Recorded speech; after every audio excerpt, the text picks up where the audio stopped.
Hello everyone, welcome to पढ़ाई times. आज हम एसएससी एमटीएस 2021 का जो एग्ज़ाम होने वाला है उसके लिए हम क्वेश्चंस देखेंगे। इस क्लास में हम synonyms, antonyms, spelling, idioms phrase, one word substitution यानी कि हम सारे जो हैं क्वेश्चंस देखेंगे। ये आपके एग्जाम के लिए बहुत ही इंपॉर्टेंट क्लास है। इसमें मैंने सारे प्रीवियस ईयर के क्वेश्चन लिए हैं जो कि पूछे गए हैं, जो आपके एग्जाम में रिपीट हो सकते हैं और इसी पैटर्न पे आगे क्वेश्चन पूछे जाएंगे। सो हम सारे क्वेश्चन को देखेंगे और हमारा टारगेट है 25 में से 25 में से 25 हमको इस बार एमटीएस में लाना है और अपने ड्रीम जॉब एमटीएस को क्वालिफाई करना है और इस साल जो है सरकारी नौकरी लेके रहेंगे चाहे जो हो जाए। चलिए आइए हम स्टार्ट करते हैं अपने फर्स्ट क्वेश्चन से। उससे पहले अगर आप चैनल पे नए हैं तो चैनल को सब्सक्राइब कर दीजिए, वीडियो को लाइक करिए और ज़्यादा से ज़्यादा शेयर करिए। आइए स्टार्ट करते हैं फर्स्ट क्वेश्चन से। पहला क्वेश्चन देखते हैं। पहला क्वेश्चन दिया गया है, choose the correctly spelled word. आपको यहाँ से करेक्टली स्पेल्ड वर्ड बताना है। ऑप्शन जो है 4 दिए गए हैं। हॉटिनेस का सही स्पेलिंग क्या होगा? सो देखिए, हॉटिनेस का सही स्पेलिंग होता है HAUGHTINESS।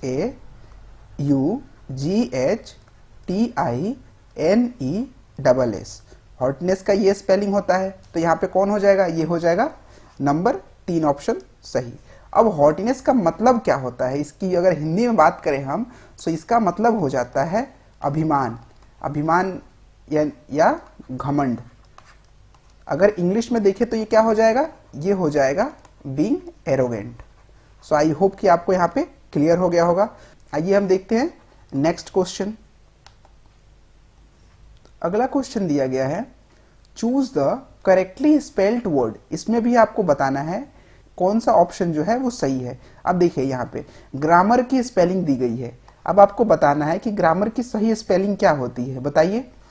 सो ग्रामर की स्पेलिंग होती है GRAMMAR, ग्रामर। Option number 3। देखिए ये तो काफी इजी था। ऐसे ही बिल्कुल ये जो मैंने क्वेश्चंस लिए हैं ये आपके प्रीवियस ईयर्स के पूछे गए क्वेश्चन हैं। ऐसे ही क्वेश्चन पूछे जाते हैं, बिल्कुल इजी। सो घबराने की कोई जरूरत नहीं है। कूल माइंड से एकदम आराम से आपको अटेम्प्ट करना होता है। तो ग्रामर का यहाँ पे हमने स्पेलिंग देखा। चलिए आइए देखते हैं नेक्स्ट क्वेश्चन। अगला क्वेश्चन दिया गया है, select the most appropriate antonym of the given word. यहाँ पे फर्टाइल दिया गया है, इसका आपको एंटोनिम बताना है। एंटोनिम का मतलब क्या हो जाता है? उल्टा। यानी कि जैसे धरती, धरती का उल्टा क्या हो जाएगा? आकाश। अगर हिंदी में बात करें, मैं आपको एग्जांपल देने के लिए बता रहा हूं कि एंटोनिम्स ये होता है। जैसे गुड, गुड का उल्टा क्या हो जाता है? बैड। सो वैसे ही आपको बताना है कि फर्टाइल का यहाँ पे एंटोनिम्स क्या हो जाएगा। तो सबसे पहले आइए जानते हैं फर्टाइल का मतलब क्या होता है। इसका मतलब होता है उपजाऊ। ये बात किया जाता है जमीन या मिट्टी के कॉन्टेक्स्ट में। सो फर्टाइल जो है उपजाऊ, जैसे कहते हैं ना कि ये उपजाऊ भूमि है, ये उपजाऊ भूमि नहीं है। सो उपजाऊ का उल्टा यहाँ पे क्या हो जाएगा? एंटोनिम्स क्या हो जाएगा? आइए ऑप्शन देखते हैं। बैरन, सिविलाइज्ड, सेन, टफ। बताइए क्या हो जाएगा? सो इसका उल्टा हो जाएगा बैरन। अब देखिए बैरन का मतलब होता है अनउपजाऊ। सो फर्टाइल का यहाँ पे उल्टा हो जाएगा अनउपजाऊ, बैरन। अब यहाँ पे दिया गया है टफ। टफ का मतलब क्या होता है? ये होता है कठिन। और अगर इसका आपसे एंटोनिम पूछ दिया टफ का, तो टफ का एंटोनिम्स क्या हो जाएगा? ये हो जाएगा इजी। देखिए ऐसे ही क्वेश्चन आते हैं एग्जाम में आपके, बिल्कुल इजी। इसमें कोई टफ क्वेश्चन नहीं आते। अगर आप मेरे साथ प्रैक्टिस करते रहेंगे तो एग्जाम में आप बहुत ही अच्छे नंबर से पास होंगे। सो आइए हम देखते हैं अगला क्वेश्चन। अगला क्वेश्चन दिया गया है, select the most appropriate option to fill in the blank. यहाँ पे आपको बताना है कि यहाँ पे मोस्ट, इनमें से सुटेबल जो चारों ऑप्शन दिए गए हैं इनमें से कौन सा होगा। चलिए पहले पढ़ते हैं यहाँ पे कि दिया क्या गया है सेंटेंस। हर पेरेंट्स ऑलवेज डैश हर इन हर स्टडीज। आपको बताना है कि इनमें से कौन सा ऑप्शन होगा। देखिए दिया गया है इनकरेज्ड, इंटरेस्टेड, इम्प्रेस्ड, एक्सपेक्टेड। सो पहले अगर हम सेंटेंस समझे अगर, तो क्या दिया गया है कि हर पेरेंट्स यानी कि उसके जो पेरेंट्स हैं ऑलवेज डैश हर इन हर स्टडीज। मतलब कि उसके जो पेरेंट्स है वो क्या करते होंगे? उसके स्टडीज में हमेशा क्या करते हैं? अब यहाँ पे अगर आप देखते हैं एक्सपेक्टेड, एक्सपेक्टेड का मतलब क्या होता है? किसी से उम्मीद करना। उसके पेरेंट्स हमेशा उम्मीद करते हैं उसके स्टडीज में, बिल्कुल नहीं। इम्प्रेस्ड नहीं होगा, इंटरेस्टेड बिल्कुल नहीं। अब देखिए यहाँ पे एक क्या है, इनकरेज्ड। इनकरेज्ड यहाँ पे देखिए आप, हर पेरेंट्स ऑलवेज इनकरेज्ड हर इन हर स्टडीज। इसका मतलब अगर आप देखेंगे तो क्या हो जाएगा कि उसके पेरेंट्स जो हैं हमेशा उसको प्रोत्साहित करते हैं उसके स्टडीज के लिए। सो बिल्कुल करेक्ट सेंटेंस है। देखिए एग्जाम में अगर आपको ऑप्शन समझ नहीं आ रहे हैं तो एक बार पूरा सेंटेंस चारों ऑप्शन के साथ आप पढ़िएगा, वहां पे आपको थोड़ा सा क्लियरिटी मिल जाएगा। और देखिए फिल इन द ब्लैंक या कोई भी इंग्लिश के लिए, देखिए मैं आपसे बोलूंगा आज तो हर किसी के पास, जो भी लोग ये वीडियो देख रहे होंगे सबके पास एंड्रॉयड फोन होगा, नेट अवेलेबल होगा, तभी आप ये वीडियो देख रहे हैं। आपको करना क्या है, डेली 10 मिनट, बस ओनली 10 मिनट्स आप क्या करिए, कोई भी आर्टिकल इंग्लिश में पढ़ लीजिए। कोई भी आर्टिकल, न्यूज़पेपर कोई भी खोलिए ऑनलाइन, वहां से आप कोई भी आर्टिकल एक उठाइए और 10 मिनट, बस 10 मिनट भी अगर पॉसिबल नहीं हो तो 5 मिनट बस डेली। अगर आप ये डेली पढ़ते हैं उससे आपका क्या होगा, आपको हेल्प मिलेगा किसमें, सेंटेंस के अंडरस्टैंडिंग में।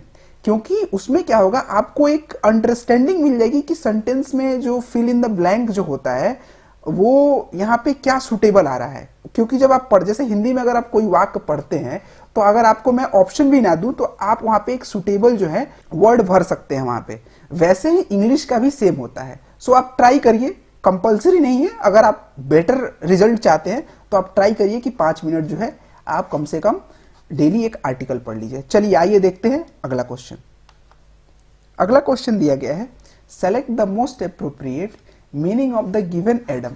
अब यहाँ पे एडम जो दिया गया है, अब एडम का मतलब क्या होता है, देखिए एडम का मतलब होता है, अगर हिंदी में बात करें, मुहावरे। सो ये जहां पे एडम दिया गया है, मुहावरे दिए गए हैं, उसका आपको यहाँ पे अर्थ बताना है इन चारों में से। तो आइए पढ़ते हैं क्या दिया गया है, बैंड ओवर बैकवर्ड्स। अब बैंड ओवर बैकवर्ड्स का आपको मतलब बताना है। देखिए 4 ऑप्शन दिए गए हैं, to express sudden shock, to exert a lot of effort toward some end, to end all activities, to confess to a crime. अब बताइए इनमें से कौन सा ऑप्शन होगा। सो देखिए बैंड ओवर बैकवर्ड्स, इसका मतलब क्या हो जाता है, अगर इसकी मतलब की मैं बात करूं तो इसको अगर हम सिंपल भाषा में लिखें तो ये हो जाता है try extremely hard to help. ठीक है, इसका मतलब क्या हुआ कि आप जो है एक्सट्रीमली जो है किसी की हेल्प करने के लिए कोशिश कर रहे हैं। तो अब इनमें से देखिए क्या होगा, तो ये देखिए टू एक्सप्रेस सडन शॉक बिल्कुल नहीं, to exert a lot of efforts toward someone else, यहां पे क्या हो जाएगा, ऑप्शन नंबर 2 हो जाएगा। चलिए आइए देखते हैं अगला क्वेश्चन। उससे पहले अगर आप चैनल पे नए हैं तो चैनल को सब्सक्राइब कर लीजिए ताकि आपको पल पल की अपडेट मिलती रहे, और टेलीग्राम का लिंक है डिस्क्रिप्शन में, वहां से आप टेलीग्राम पे ज्वाइन हो जाइए ताकि जो भी मैं वीडियो डालूं वो आपको तुरंत उसकी अपडेट मिल जाए। चलिए आइए देखते हैं अगला question. Select the most appropriate synonyms of the given words. आपको यहाँ पे बताना है करेज। करेज का आपको यहाँ पे मोस्ट अप्रोप्रिएट सिनोनिम्स बताना है। बताइए क्या होगा, मीकनेस, वेलर, ह्यूमिलिटी, टिमिडिटी। बताइए क्या होगा इनमें से। सो इसमें से ये हो जाएगा करेज का ऑप्शन नंबर 2। अब देखिए हम यहां से जानते हैं पहले करेज का मतलब क्या होता है। अगर करेज का मतलब बात करें हिंदी में तो ये होता है साहस, यानी कि मेंटल एंड मोरल स्ट्रेंथ।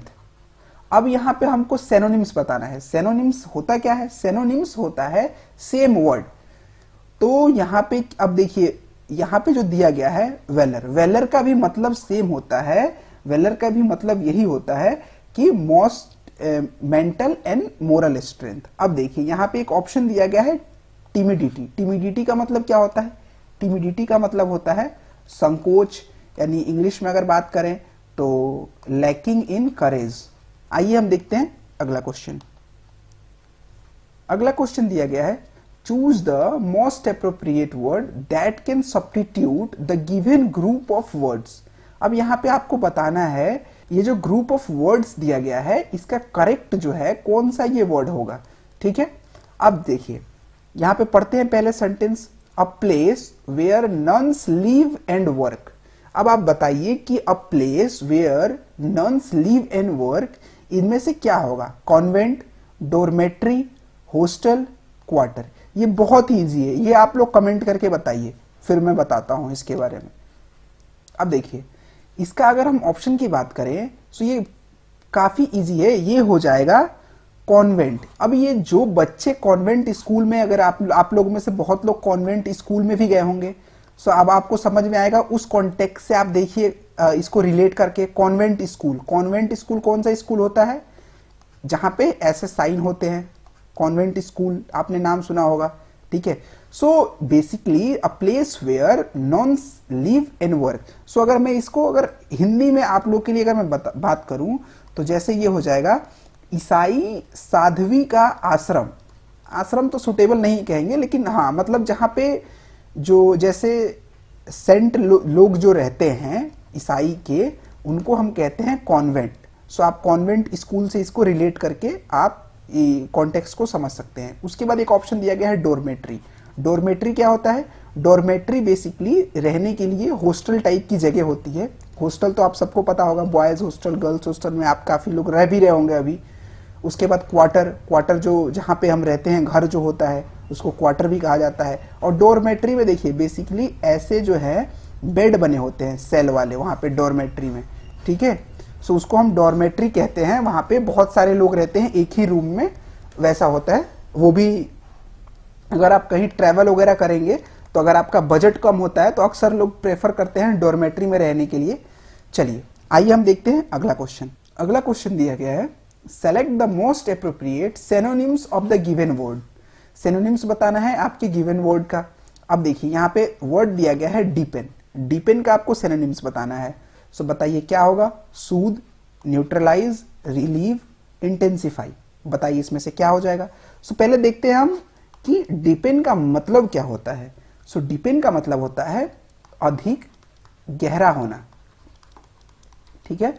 अब देखिए यहाँ पे अब बताइए इनमें से कि कौन सा इसके कॉन्टेक्स्ट में सुटेबल जो है। सूद, न्यूट्रलाइज, रिलीव, इंटेंसिफाई। सो ये हो जाता है इंटेंसिफाई। इंटेंसिफाई करेक्ट होगा, क्योंकि इंटेंसिफाई का भी जो है मतलब यही होता है अधिक इंटेंसिफाई होना, गहरा होना, अधिक, ठीक है, अधिक गहरा होना। उसके बाद यहाँ पे दिया गया है न्यूट्रलाइज। न्यूट्रलाइज का मतलब क्या होता है? न्यूट्रलाइज का मतलब हो जाता है कि ना ही ज्यादा और ना ही कम, न्यूट्रल। उसके बाद यहाँ पे ऑप्शन दिया गया है रिलीव। रिलीव का मतलब क्या हो जाता है? सो रिलीव का मतलब होता है कि set free from any obligation, ठीक है। चलिए आइए हम देखते हैं अगला क्वेश्चन। अगला क्वेश्चन दिया गया है, select the most appropriate antonym of the given words. अब यहाँ पे वर्ड दिया गया है एक्यूट। अब आपको एक्यूट का एंटोनिम बताना है, उल्टा बताना है क्या होगा। Dark, clever, grave, blunt. बताइए क्या होगा। सो पहले एक्यूट का हम मतलब देखते हैं कि एक्यूट मतलब होता क्या है। एक्यूट का यहाँ पे मतलब होगा बहुत गंभीर। जैसे आपने सुना होगा कि वो बहुत गंभीर हैं। सो अब देखेंगे अगर हम इसका एंटोनिम क्या हो जाएगा। अब देखिए यहाँ पे दिया गया है डार्क। डार्क मतलब क्या होता है? अंधेरा। क्लेवर, क्लेवर मतलब क्या होता है? चालाक। ग्रेव, ग्रेव मतलब क्या होता है? आप कमेंट करके बताइए। ब्लंट, ब्लंट मतलब क्या होता है? सो ब्लंट मतलब ही होता है मुंहफट। सो मुंहफट अगर मैं शुद्ध हिंदी में बोल रहा हूं, मुंहफट ये आप समझ लीजिए इसका मतलब होता है, मतलब जो बहुत गंभीर नहीं होता है, मतलब जल्दी किसी बात को तुरंत बोल देता है, मुंह पे बोल देता है, उसको हम ब्लंट कहते हैं इंग्लिश में। जैसे हम यूजली बातों बातों में यूज करते हैं, जैसे ही इज वेरी ब्लंट। सो वो कहीं भी कभी भी किसी के मुंह पे मतलब बातें बोल देता है, मुंहफट है। सो इसका मतलब ये हो गया। सो एंटोनिम सिनोनिम्स मैंने इस क्लास में ज़्यादा लिए हैं, क्योंकि आपके एग्जाम में जो है वो 3 से 4 जो है सिनोनिम्स और एंटोनिम्स पूछे जाते हैं, और बहुत ही इजी पूछे जाते हैं, जिसको अगर आप थोड़ा सा अगर ध्यान दे दें तो आपका 3-4 नंबर यहाँ से कंफर्म हो जाता है। चलिए आइए देखते हैं अगला क्वेश्चन। अगला क्वेश्चन दिया गया है, choose the most appropriate word that can substitute the given group of words. अब यहाँ पे आपको बताना है one who pretends to be what he is not. इसका मतलब आपको बताना है इनमें से कौन सा होगा। Director, hypocrite, creator, acrobat. अब बताइए यहाँ पे कौन सा होगा। तो आप थोड़ा अगर ये ग्रुप ऑफ वर्ड्स जो दिया गया है इसको अगर आप ध्यान से पढ़ेंगे, one who pretends to be what he is not, मतलब इसका क्या हो गया कि वह ऐसा प्रिटेंड कर रहा है जो वो है नहीं। तो हम इसको नॉर्मल भाषा में इसको हम क्या कहते हैं, इसको नॉर्मल भाषा में हम कहते हैं पाखंडी, यानी कि ढोंगी, कि जो व्यक्ति वो है नहीं वो दिखाने की कोशिश कर रहा है। तो अब इनमें से आप मतलब बताइए, इनमें से कौन सा हो जाएगा? डायरेक्टर नहीं, क्रिएटर बिल्कुल नहीं, एक्रोबैट नहीं, इनके बारे में अभी हम जानेंगे। यहां हो जाएगा हिपोक्राइट। हिपोक्राइट का ही मतलब होता है पाखंडी। सो अब देखिए यहां पे डायरेक्टर दिया गया है। डायरेक्टर कौन होता है? सो जो मूवी डायरेक्ट करता है डायरेक्टर होता है, मूवी कह लीजिए, प्ले कह लीजिए, जो भी कह लीजिए। क्रिएटर कौन होता है? जो उसको क्रिएट करता है, जो कोई चीज क्रिएट करता है, कोई वीडियो, मतलब जो क्रिएट करता है उसको हम क्रिएटर कहते हैं। एक्रोबैट, एक्रोबैट स्किल होता है, जो जिम्नास्टिक होते हैं, आप में से बहुत लोग जिम भी जाते होंगे, उन्होंने देखा होगा। सो ये एक स्किल होता है, ठीक है। सो आई होप कि आपको आज के क्लास में मजा आया होगा, और आप लोग को अगर क्लास अच्छा लगा तो वीडियो को लाइक करिए, ज़्यादा से ज़्यादा इस वीडियो को आप लोग शेयर करिए, और अगर आप चैनल पर नए हैं तो चैनल को सब्सक्राइब करिए। और आपकी जो क्लास है अब रेगुलर बेसिस पे आएगी। सो अगर आपको कोई भी डाउट होता है तो आप कमेंट करिए। तब तक के लिए खुश रहिए, मुस्कुराते रहिए, and see you in the next video.